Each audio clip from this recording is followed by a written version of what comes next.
In this video, we'll learn how to use Box AI to ask a question about a Box Hub and receive the answer in a specific format, like a table, block quote, list, and more.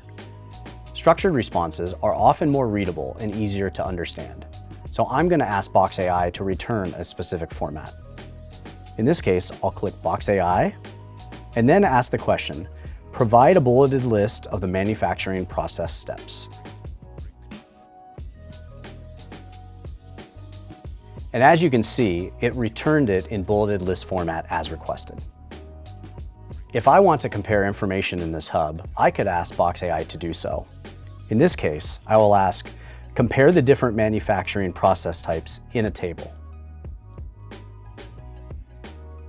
And now you can see it returned the information in table format as requested. And that is how you prompt Box AI to return information in a specific format.